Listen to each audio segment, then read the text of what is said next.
마태복음 6장 9절부터 13절까지 말씀.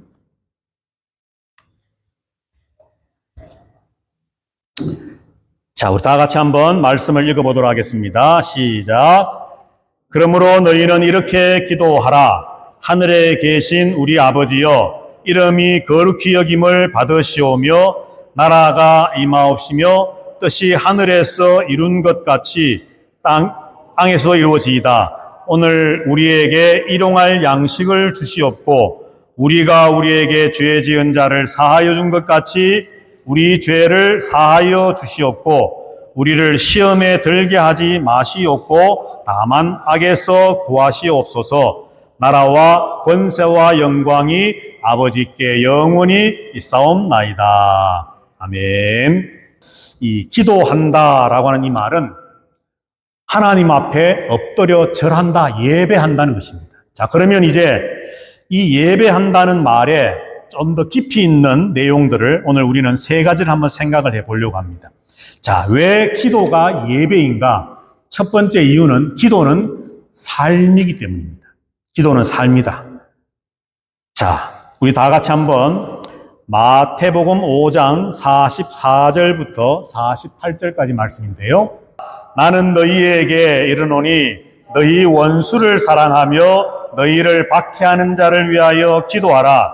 이같이 한즉 하늘에 계신 너희 아버지의 아들이 되리니 이는 하나님이 그 해를 악인과 선인에게 비추시며 비를 의로운 자와 불의한 자에게 내려주심이라. 너희가 너희를 사랑하는 자를 사랑하면 무슨 사항이 있으리요? 세리도 이같이 아니하느냐? 또 너희가 너희 형제들에게만 무난하면 남보다 더하는 것이 무엇이냐? 이방인들도 이같이 아니하느냐? 그러므로 하늘에 계신 너희 아버지의 온전하심 같이 너희도 온전하라. 아멘. 자, 예수님께서 오늘 우리가 읽었던 이 마태복음 5장에서도 기도는 이렇게 하라 하는 것을 가르쳐 주셨습니다. 기도는 이런 것이다. 자, 그러면서 말씀하시는 것이 기도를 말씀하면서 느닷없이 원수를 사랑해라 말씀을 합니다. 원수를 사랑해라. 도대체 기도라고 하는 것과 원수를 사랑하는 것, 나를 핍박하고 박해하는 자를 사랑하는 것이 무슨 관계일까? 이걸 우리가 한번 생각해 보면 기도는, 예배는 단순히 하나님 앞에 눈 감고 무릎 꿇고 두 손 모으고 그냥 내 요구를 말하는 것으로 끝나는 것이 아니고 주일날 예배당에 와서 하나님 앞에 예배하는 요 한 시간으로 끝나는 것이 아니라 기도라고 하는 것은, 예배라고 하는 것은 우리의 일상의 삶이 되어야 한다는 겁니다. 그래서 기도는 예배입니다. 예수 그리스도를 믿는 성도들에게 있어서 예배는 주일날 1시부터 2시 반까지 요 시간만의 예배로 끝나는 게 아니거든요. 우리의 예배는 우리의 모든 삶이 예배가 되어야 됩니다. 그래서 예수님은 이렇게 기도하라 말씀을 하면서 원수를 사랑하고 너희를 박해하는 자를 위하여 기도하라. 그들을 사랑하라. 그렇게 말씀을 합니다. 자, 그 결과가 뭐라고 말씀을 합니까? 그렇게 하면 하늘에 계신 너희 아버지의 아들이 될 것이고 하나님 아버지의 온전하심 같이 너희도 온전하게 될 수 있을 것이다 말씀을 합니다. 성경을 한 절만 더 보겠습니다. 마태복음 5장 23절 4절 우리 다 같이 한번 읽어봅니다. 시작. 그러므로 예물을 제단에 드리려다가 거기서 내 형제에게 원망 들을 만한 일이 있거든 생각나거든 예물을 제단 앞에 두고 먼저 가서 형제와 화목하고 그 후에 와서 예물을 드리라. 아멘. 자, 여기 예배와 우리의 삶을 이제 예수님은 말씀을 합니다. 조금 전에 우리의 삶과 기도를 연결하셨다면 방금 읽은 마태복음 5장 23절 4절에서는 예배와 삶을 연결해서 말씀을 하죠. 자, 오늘 주일날 하나님을 예배하기 위해서 교회로 오려고 준비하고 있거나 오는 중이었습니다. 그런데 운전대를 잡고 운전을 하면서 오는데 갑자기 어떤 형제 자매와 좀 불화했던, 사이가 좋지 못했던 일이 불현듯이 생각이 났습니다. 그러면 하나님 어떻게 하라고 말씀합니까? 그냥 무시하고 그냥 예배당에 가라가 아니라 오늘 성경의 말씀을 보면 예물을 제단에 드리려다가, 이 말은 쉽게 말하면 예배하러 가다가 이 말이거든요. 거기서 형제에게 원망 들을 만한 일이 생각나거든. 누구와 관계가 좀 안 좋다, 불화했다, 좀 등등의 어떤 그런 사람들과의 관계, 성도 간의 관계 속에서 좋지 못한 일들이 내가 생각하려고 한 것이 아닌데 갑자기 그런 생각이 딱 떠오르게 되면 예물을 제단 앞에 놓아두고 먼저 가서 형제와 화목하고 그것을 풀고 그리고 와서 하나님 앞에 예물을 드리라, 예배를 드리라는 겁니다. 예배만큼이나 뭐가 중요하다는 겁니까? 우리의 일상의 삶이 중요하다는 겁니다. 일상의 삶 속에서 사랑이 없고 화목이 없고 평안이 없고 하나님의 긍휼이 없고 하나님이 주신 것에 대한 어떤 그런 은혜의 감사함이 없고 그리고 그것이 나 혼자만 누리는 것이 아니라 형제 자매된 성도들과 함께 나누는 공동체 안에서의 또는 예수 그리스도를 믿지 않지만은 이웃을 향한 그런 하나님의 사랑을 흘러보내는 삶의 모습이 없으면서 주일날 예배당에 와서 예배 드리는 것을 하나님은 그닥 기쁘게 여기시지 않는다는 겁니다. 예배당에 와서 하나님을 예배하는 것도 참 귀하고 중요한 일이지만 하나님이 진짜 원하시는 것은 그 예배만큼이나 이 예배당을 떠나서 일주일 동안 우리가 살아갈 때에 직장에서, 가정에서, 학교에서, 우리의 삶 속에서 하나님을 닮아가는 거룩한 삶의 모습이 있어야 될 것을 예수님은 우리에게 말씀을 해줍니다.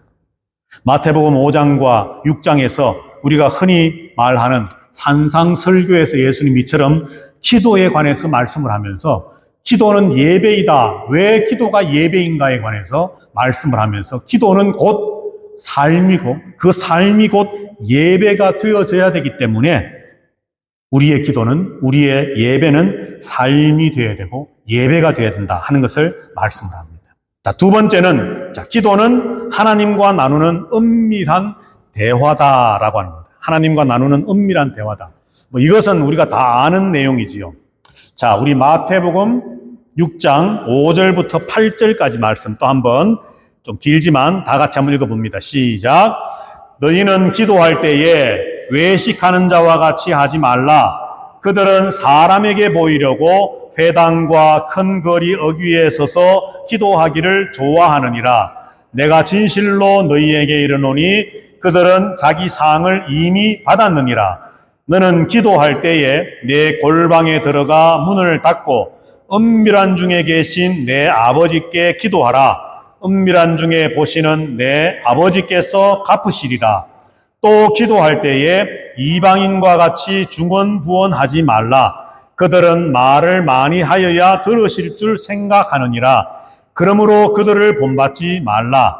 구하기 전에 너희에게 있어야 할 것을 하나님 너희 아버지께서 아시느니라. 아멘.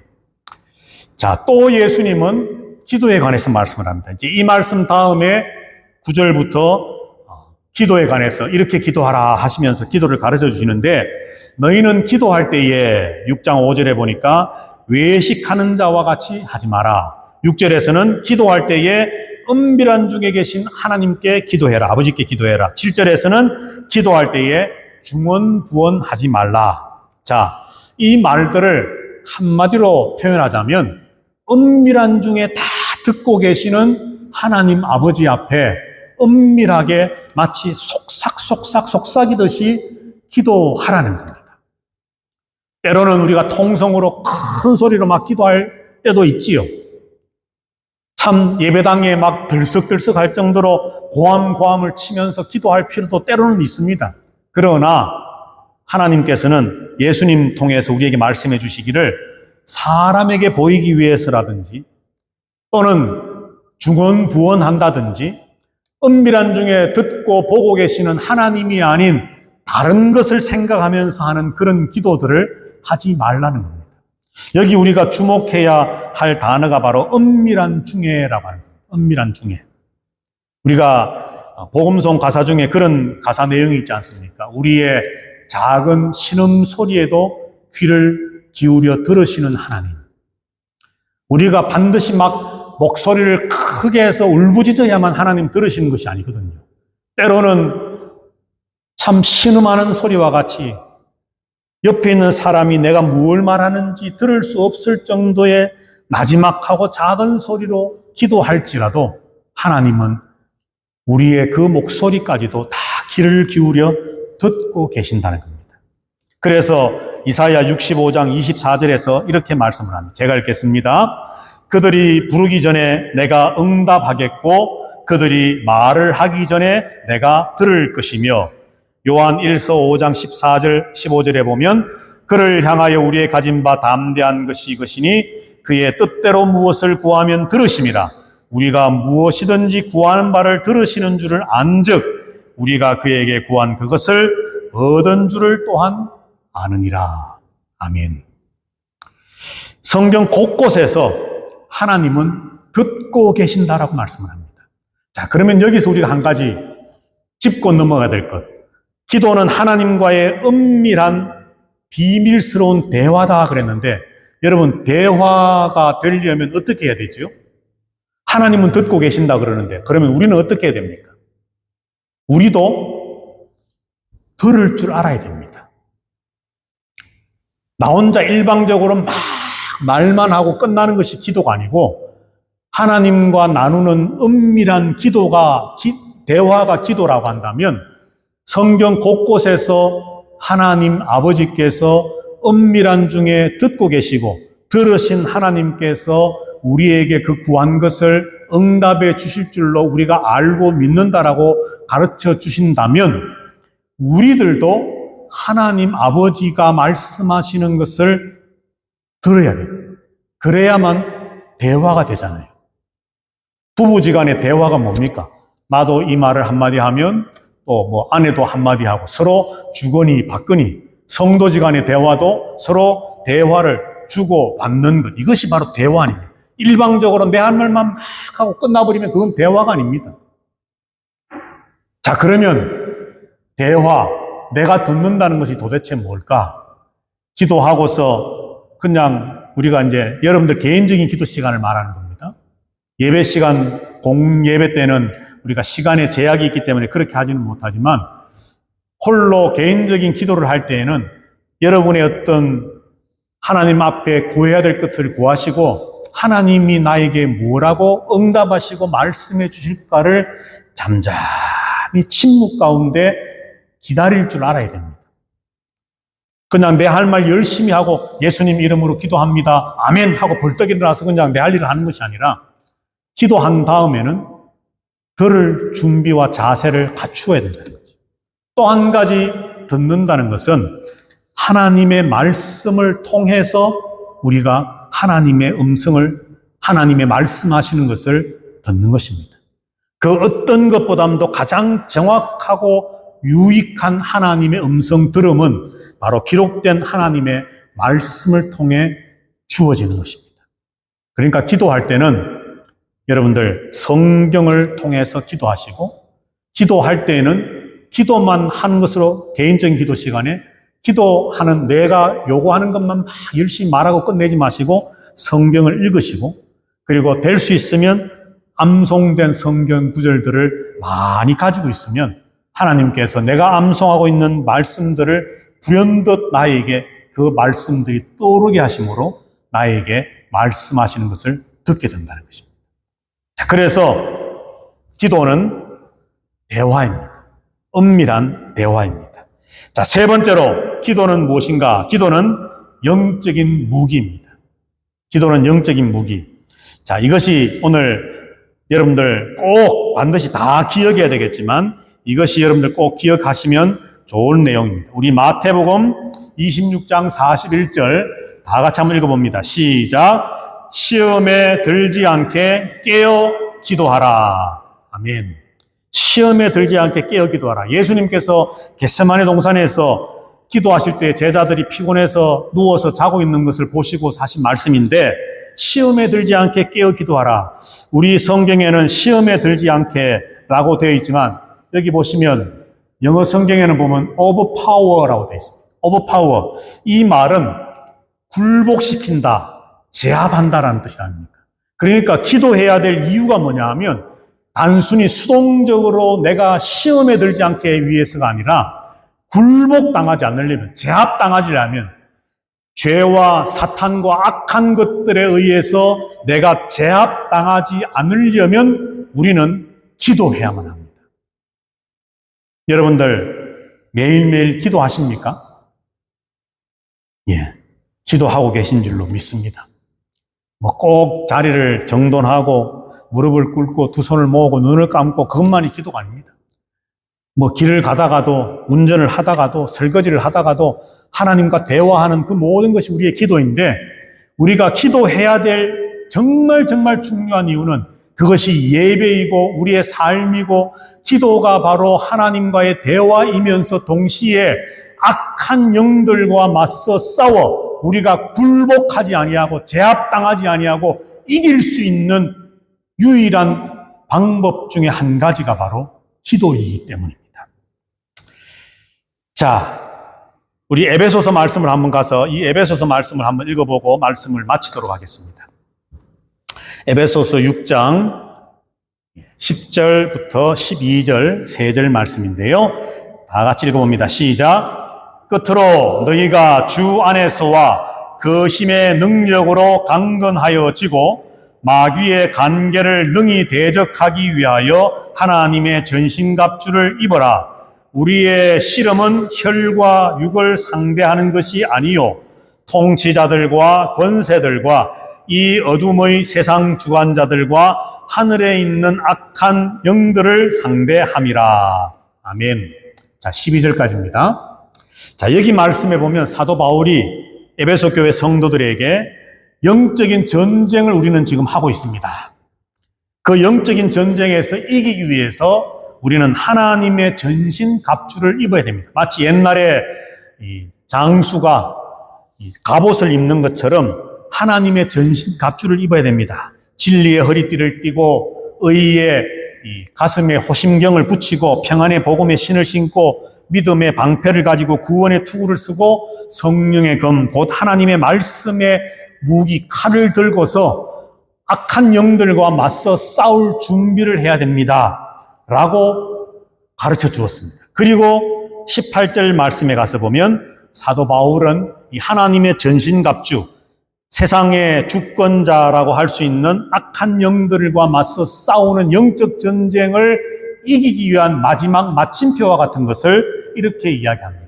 18절 다 같이 읽어봅니다. 시작. 모든 기도와 간구를 하되 항상 성령 안에서 기도하고 이를 위하여 깨어 구하기를 항상 힘쓰며 여러 성도를 위하여 구하라. 아멘.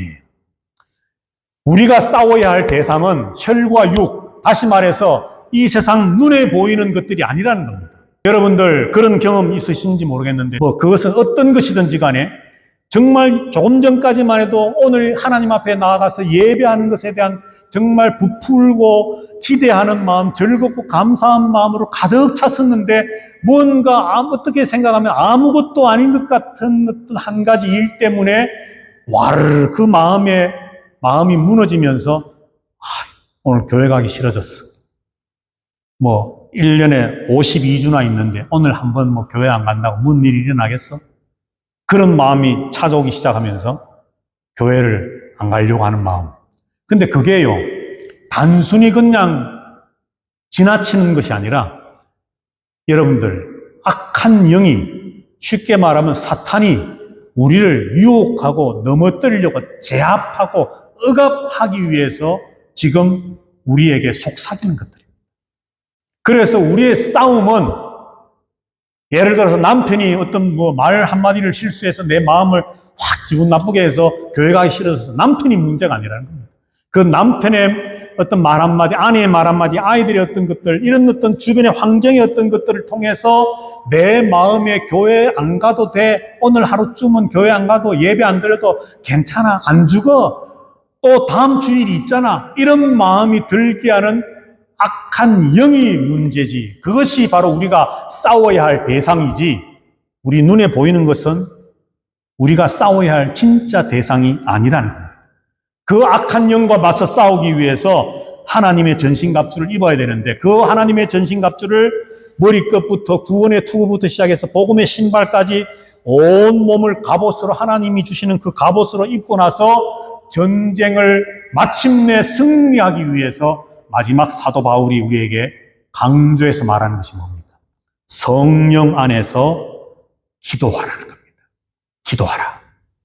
예수님께서 시험에 들지 않기 위해서, 억압당하지 않기 위해서, 제압당하지 않기 위해서, 굴복하지 않기 위해서 기도하라 말씀하셨던 것처럼 사도 바울도 깨어 구하기를 항상 힘쓰라. 어떻게 해요? 성령 안에서 기도와 간구로. 이처럼 우리가 복음의 성령의 검 하나님의 말씀을 들고 있다 할지라도 구원의 투구를 쓰고 있다 할지라도 의의 호신경을 가슴에 화살이 날아오는 것을 막아주는 어떤 그런 갑옷을 우리가 입고 있다 할지라도 하나님의 전신갑주를 다 입고 있다 할지라도 기도로서 우리의 어떤 영적인 파워를 공급하지 않으면 사탄에게 어쩌면 제압당하고 굴복당할 수도 있다는 것입니다. 자, 그렇다면 우리는 기도해야 되겠지요. 억압당하지 않기 위해서, 제압당하지, 굴복당하지 않기 위해서 우리는 성령 안에서 항상 기도에 힘써야 됩니다. 주님, 우리에게 기도를 가르쳐 주실 때에 단순히 아버지의 뜻이 하늘에서 이룬 것처럼 이 땅에서도 이루어지시고 우리에게 일용할 양식을 주시고 우리 죄를 용서해 주시고 하나님의 영광과 나라와 건세가 영원히 있기를 원합니다. 그냥 문자적으로 글자 몇 마디의 글자로서 끝나버리는 것이 아니라 예수님이 가르치신 기도 속에는 엄청난 비밀들과 내용들이 담겨져 있는데 그 첫 출발, 기도는 예배입니다. 주님께서 우리에게 가르쳐 주신 그 기도는 예배인데 왜 예배냐? 기도는 바로 삶이기 때문입니다.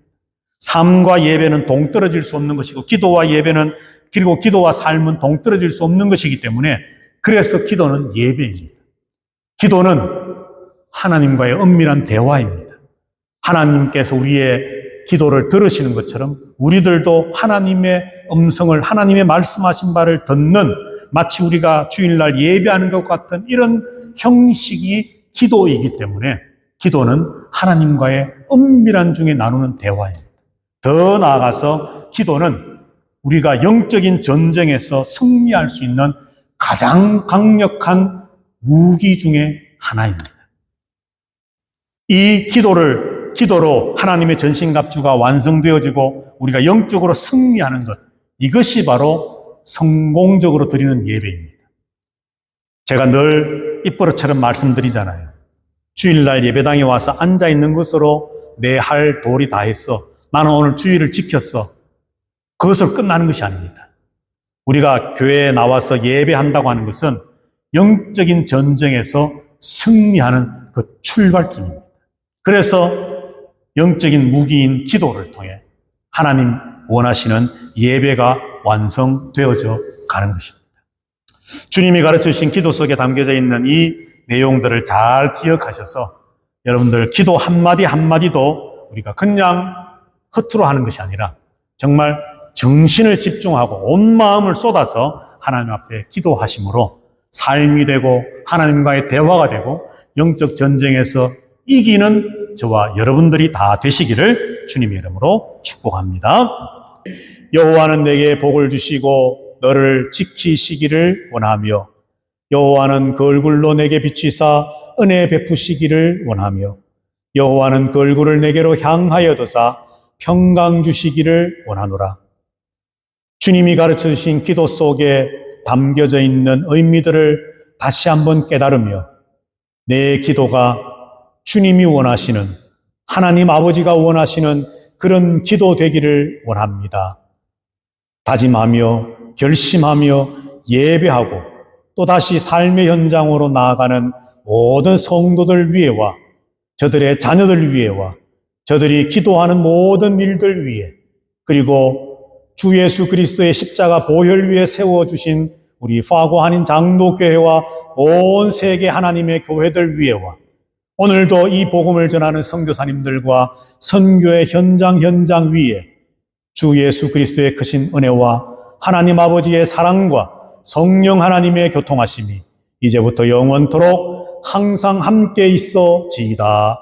아멘.